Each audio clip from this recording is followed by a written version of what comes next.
Hello, friends. I'm your host, Dave Layton, and welcome to Signs of Our Time, discovering America's heritage, one sign at a time.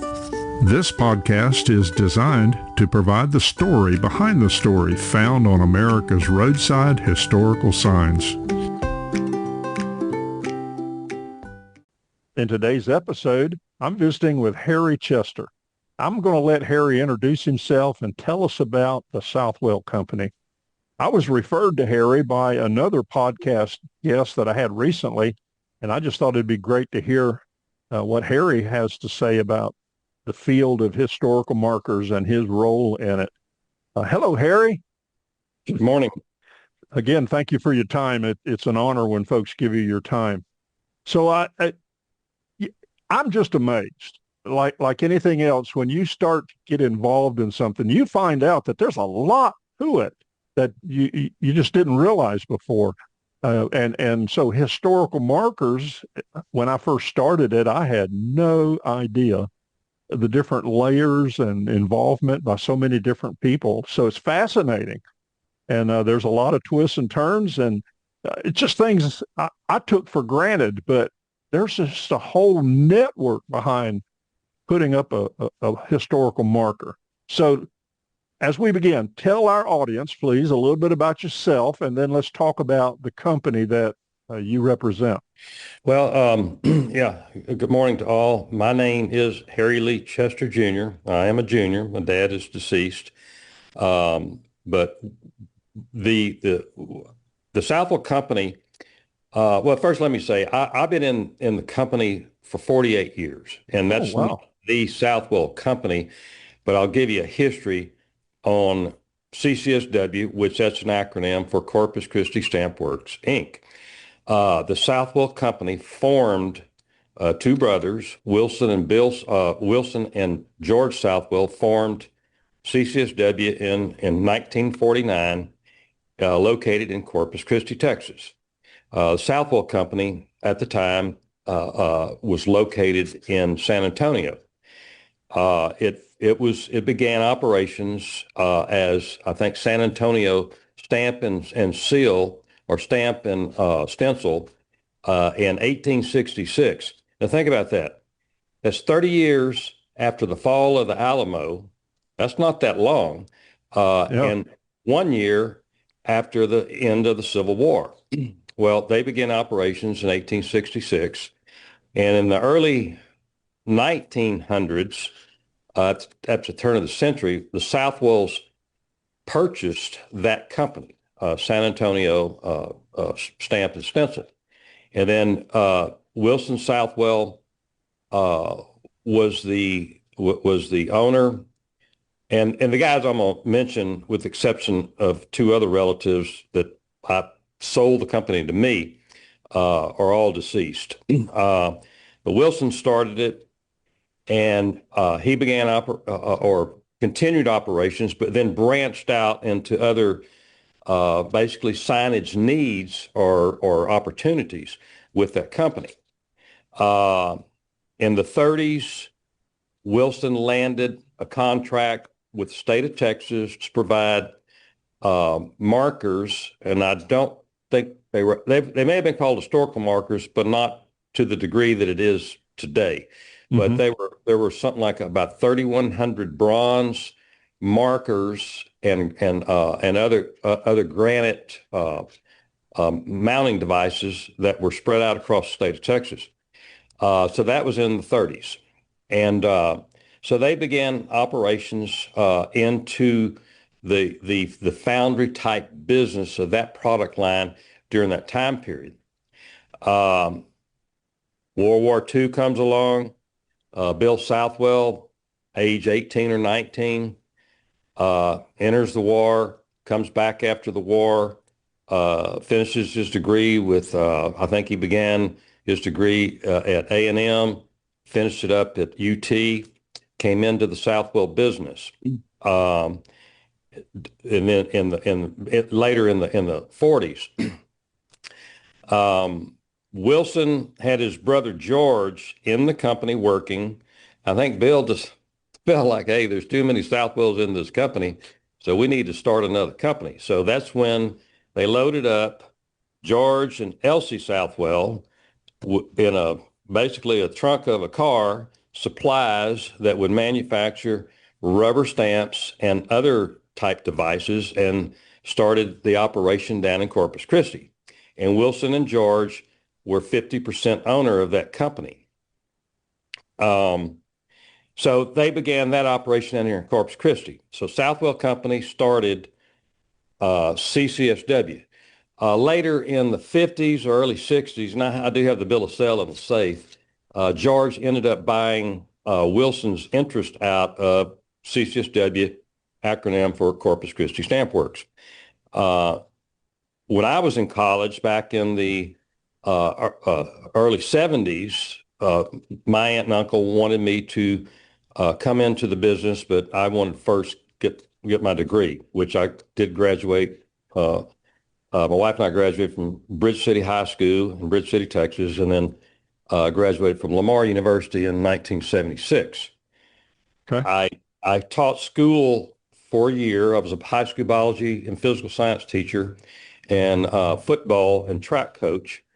So I did that for a year. I realized that I was spending all of my time with everybody else's kids and not much with my own. So I wanted to get into private business. So that's when I made the decision to come into their family business, being CCSW. And so we moved down here. My start date in the company was June 6th, which is D-Day, as we all know, of 1977. And so you bring it up to December 19th, 2025. So yeah, so come, June 6th of night, if I make it to 2027, that will be 50 years in the company. Okay, so Billy and Scott Southwell began running their family business, being the Southwell Company in San Antonio, in the 70s. That would be Billy. Scott came along about 15 or so years later. In 2019, each of my relatives wanted to retire out of the company and pursue other interests. So they contacted me and wanted to know if I wanted to buy them and keep it in the family. Well, it was a great fit because we had always done business with the Southwell Company for decades and knew the product very well and also the industry and had done very well with it over the years. So in May 1 of 2019, I closed on purchasing the Southwell Company and then moved operations down to Corpus Christi. And the Southwell Company had been in San Antonio since 1866, the fall of 1866. I don't have the exact date. For up until that time and up until 1962, it was located right across the street from the Alamo.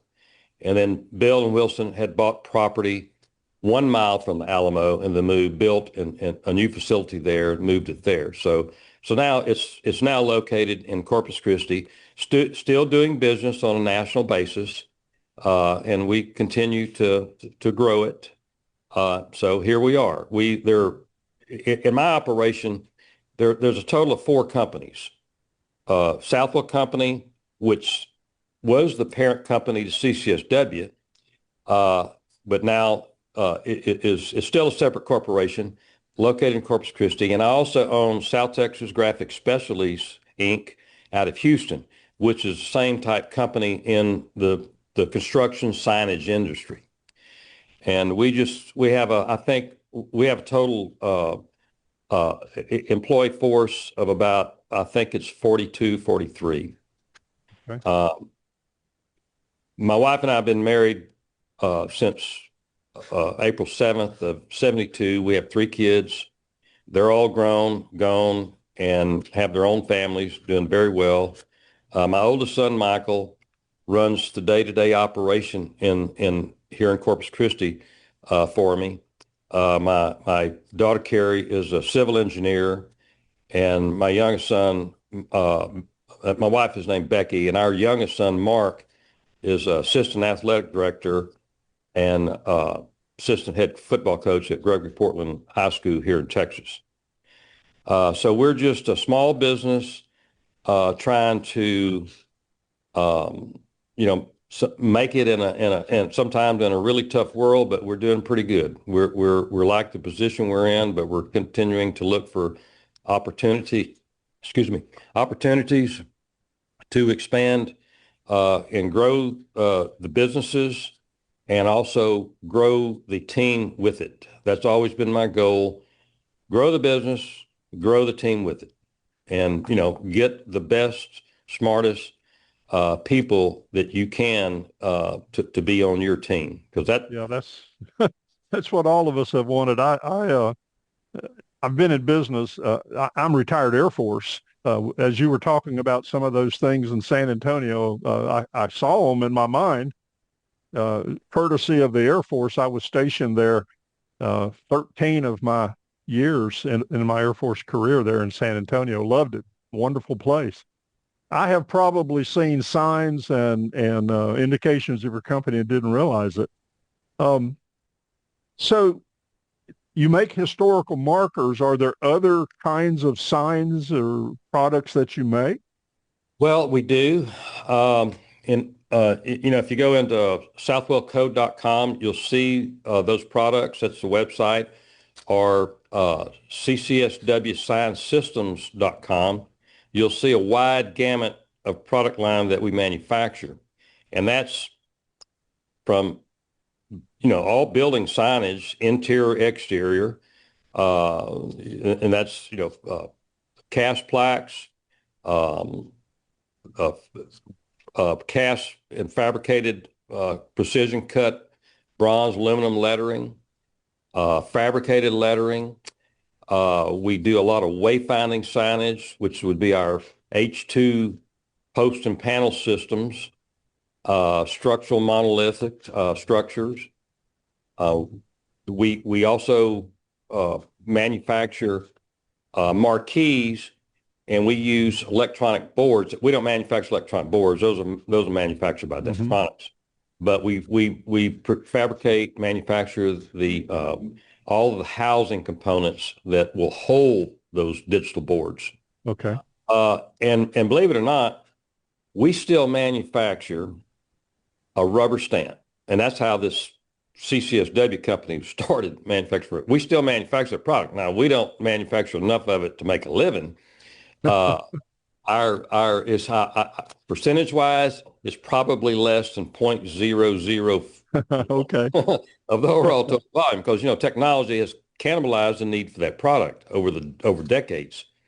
But we've worked hard to basically diversify our product line and into the markets that we wanted to be able to penetrate. And I think over the years we've had some ups and downs, which most, if not all, companies do, but we're still standing and hanging in there. So Yeah.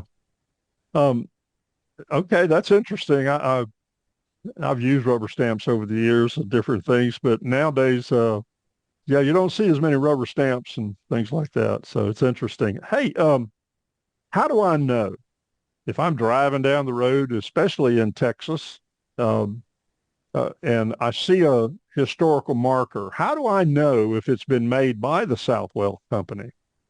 Is there something distinct about it? well, you won't. It's not easily identifiable on a side of the plaque, especially on the historical markers, because, you know, the vast majority of them are aluminum.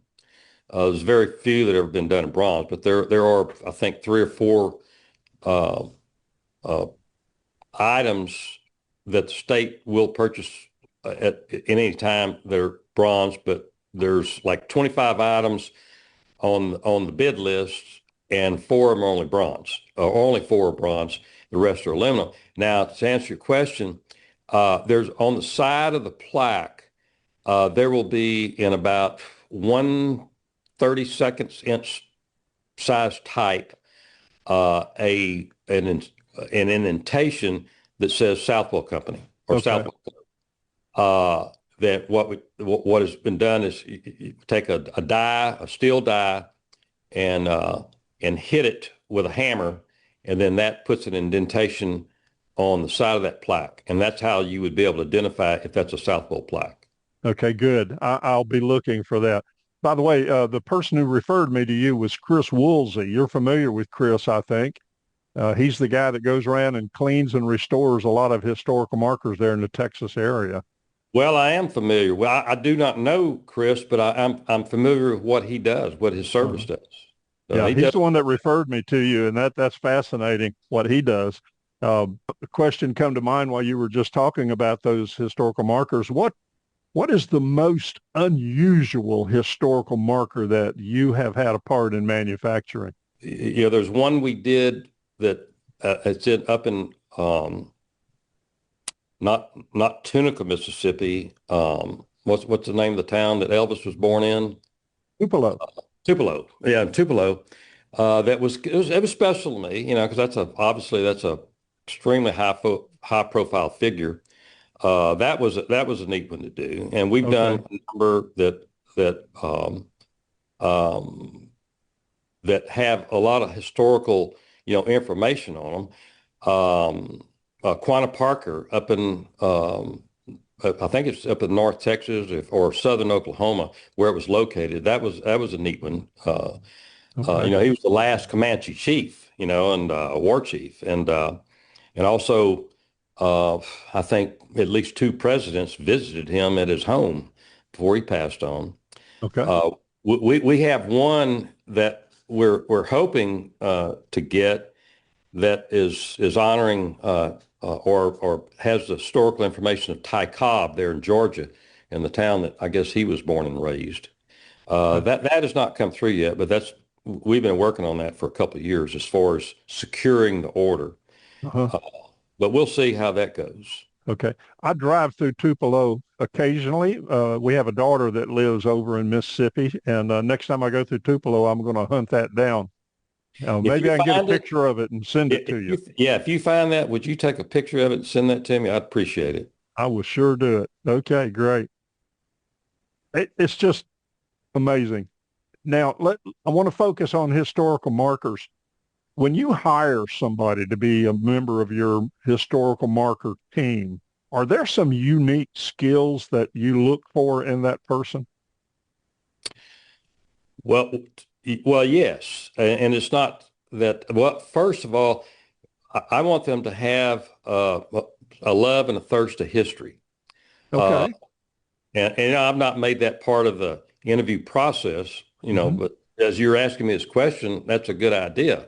One, they've got to have good customer service skills and be able to talk to people. And, obviously what you know of Veronica Marino, she possesses that.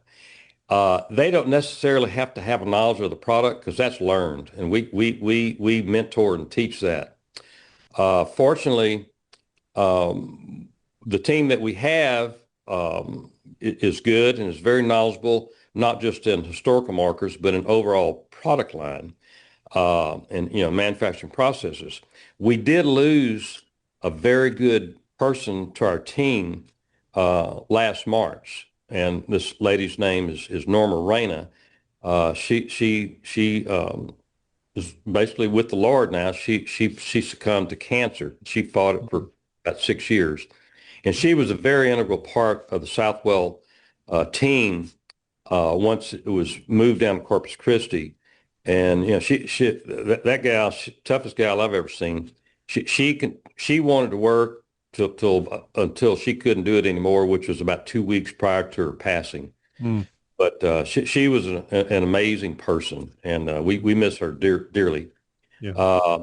We prior to her passing, we had put another team member as her backup and was doing a lot of the work.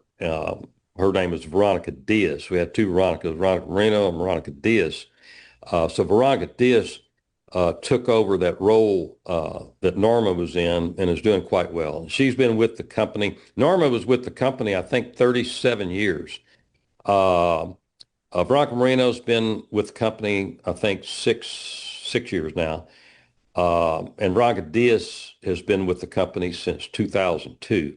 So that would be 25 years. So we've got a lot of experience, and we have some people here that work in our production team that have been here since the late 70s, early 80s. They Okay. got a lot of experience. Yeah. Wow. Sounds like you don't have a lot of turnover, and that's an indicator of a good, strong company. So that's great. Yeah, Um, we try to avoid that all possible, and like I say, take care of the team as best we can. yeah. And that carries over then into a quality product line. And I'm not necessarily doing a commercial for you, but those are things that you're going to look for. Hey, so you do cast aluminum for the historical markers or Yes, cast bronze? Is that how you do it? that's correct. Okay. All right. I I have worked in heavy industry. I actually worked for Anchor Glass Container Company in Henrietta, Oklahoma. Um, at the time I was working there, we manufactured the Mrs. Butterworth syrup bottle and some things like that. And so I'm familiar with this casting process and heavy industry. And I just have always found it fascinating. I was a quality engineer for the company, and I just enjoyed getting out in the operation and seeing that manufacturing process. It's just fascinating to see that. Hey, I'm going to put the company contact information on my show notes. And so it's southwellco.com. Is that the website? Yes, sir. And then the other one was CCSW, and I didn't get the rest of that. CCSW SignSystems.com. Okay. I'll make sure I get that. You Harry, know, is there anything? I'm sorry, well, I please was go going to say ahead. about talk about the product line we manufacture. Another product line we manufacture are high grade architectural ADA sign systems, both interior and exterior. Of course, ADA is primarily interior, but we do manufacture certain systems that we have developed since the early 90s when George Bush the elder signed that ADA law, the American Disabilities Act, into law. And so we had to retool to be able to produce that type product line that would meet federal standards. And that we do a lot of that across the state of Texas as well as in other states as well. So those are just other things. And we do what we call digital imaging. We have roll-fed equipment, wide format digital imaging, as well as flatbed digital imaging. So those are just things that we do as well as far as the product lines that we manufacture. Yeah, that's great. Like I was saying when I introduced this, there's just so much that goes on in processes that we don't realize. And so it's fascinating when we get a chance to pull the curtain back and see things going on. So it just adds a whole new dimension to when somebody does stop alongside the road and look at a roadside marker, they can have a little bit more of the background of what goes into one of those things. As I say, the story behind the story, because there's Let me something ask there. you, when you mentioned you were in the Air Force for a number of years there in San Antonio. Was General Andy Osway commanding those bases during that time period? Did he spell his name O-S, something He, like that? That he name sure is did. familiar. He sure did. Back during the time of the Southwell Company, they made the name strips for all the new cadets coming in. Oh, okay. And that eventually changed. It went to more computerized stuff. What Wilson Southwell had done, he had actually invented, he took Singer sewing machines and he put a pantograph arm up on the sewing machines. Okay. And with the and we still have that stuff here. They're manual, not computerized, but manual with brass templates. And they made, under contract, they made all of those name kits coming in to all of the cadets through San Antonio. I don't know about any other air bases outside of Texas, but I do know during that time because there were three bases during the time: Randolph, Lackland, and I can't remember the other one. It's no longer Kelly Kelly. Air Force Base, and oh yeah, Randolph, Kelly, and Lackland are right there, and then Fort Sam is also there. Yeah, Now that's they've right. combined some of that now. And we've done a lot of work at Fort Sam at that Okay. cemetery. In fact, Bill Southwell's buried there, as well as his wife Okay. Phyllis. We've done a lot of work there with different types of marking devices, being architectural signs that that commemorate and identify different things at the cemetery. Okay. Well, General Andy Osway was Bill Southwell's best friend, Okay. and he would come down and we'd all go fishing and things like that. And he was just Andy's pretty good shape. I think he's still living. He would be, gosh, early to mid 90s at this point. I saw him a few years ago at a of all things at a younger at Billy Southwell's son's funeral. But yeah, General Osway, he was commanding, I think at the time, I think 17 or 18 bases nationwide. Okay.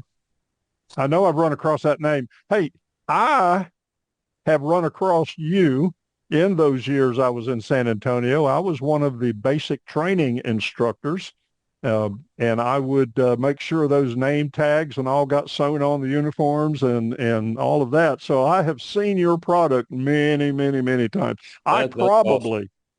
I have a name strip from one of my uniforms back in the day when I was a recruit. So have something that you probably made. That's Well, fascinating. if I could add one thing before we sign Sure, off, how much time you got, but I'd like to give you a little history on how the Texas Historical Commission came to be. please. Um, I think it was the year 1962. I'd be all of 9 years old, but I was not, in the Southwell Company. I lived in Nederland and Bridge City, Texas. Well, Bill Southwell and the then governor, John Connally, and I think the other person's name was John Ben Edwards. I think he was a wealthy, probably oil man out of West Texas. Well, those three guys at Bill Southwell's home, located there at Oak Hills, country club, where they lived, they came up with the idea of historical markers. And I don't even think there was not even a department, not one employee. I think Texas Historical Commission may have as many as 1,000 or more employees today. That's how much it's Wow. grown over the years. Yeah. Well, they came up with the idea, and the Southwell Company, like John Connolly says, okay, Bill, you'll get $500 for the plaque, and we got to charge, the historical commission's got to get something because it's got to now run an office. You got overhead, so we'll add $200 to that. And so they came up with the idea of the way they would get it funded, because that's always the question: how and who is going to pay for this? Yeah. Well, the way that the idea they came up with, which still is in place today, they would go to the local communities, get the county chair, okay, get the ladies that are not working, and they will take care of raising the money, and then that plaque will be, once it's raised and they come up with all of the text that's going to go on the plaque, it'll be ordered. Southwell Company produces it, ships it to that location, and Texas Historical Commission actually owns every plaque in Texas that's come through Texas Historical Commission. Texas Historical Commission owns that plaque. That community does not own it, Uh-huh. even though they pay for it. But the commission owns it, THC, and but that's how that started and grew over the years. Yeah. And when I bought the company and closed May 1 of 2019, Southwell Company had produced over 16,000 plaques that have been installed across the state of Texas, as well as other states, but the state of Texas is by far the largest Uh-huh. state that does historical issues. But that's how that all of that historical markers, how the historical markers and that ideology began by those three men, that idea at Bill Southwell's home that night. That is that is a very common story, and it's always exciting to see that where somebody will have a vision and then a few more will catch hold of that vision, and then it'll grow and grow. That's fascinating. As I've traveled through Texas quite a bit, it's always interesting to see some of these historical markers in some remote places where you would not think that something happened there or somebody was born there or whatever. It's always fascinating to find that. Okay, so Southwell Company is a big part of that. You're a relatively small company, but you've got a pretty good sized footprint. That's always exciting as well. Well, All right. we're, it's, every day's new, and, things never stay the same. They're always changing. And Mm-hmm. it's just fun for me. I Okay. love seeing the history that comes in. And when I take time to read it, and I don't do it on every plaque, but I ought to. Um, but it is fun, and it's fun to be a part of this program. Um, we are a part of the Alamo Letter Society. Okay. I don't know if you're familiar with that.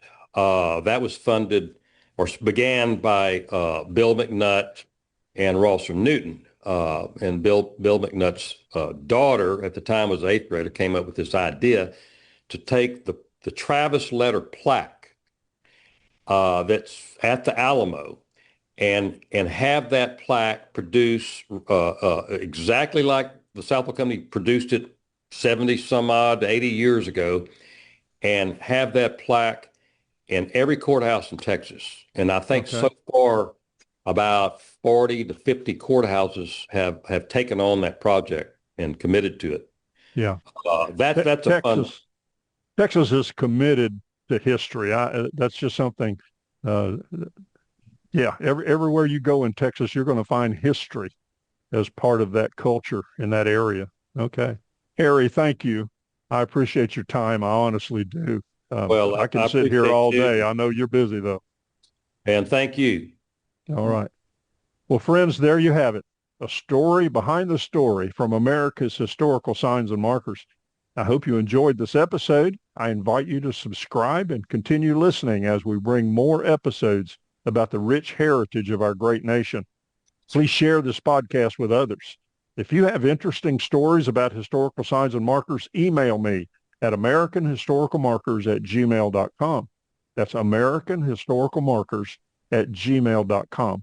Maybe your story behind the story will be featured. I'm your host, Dave Layton, and thank you for listening and safe travels.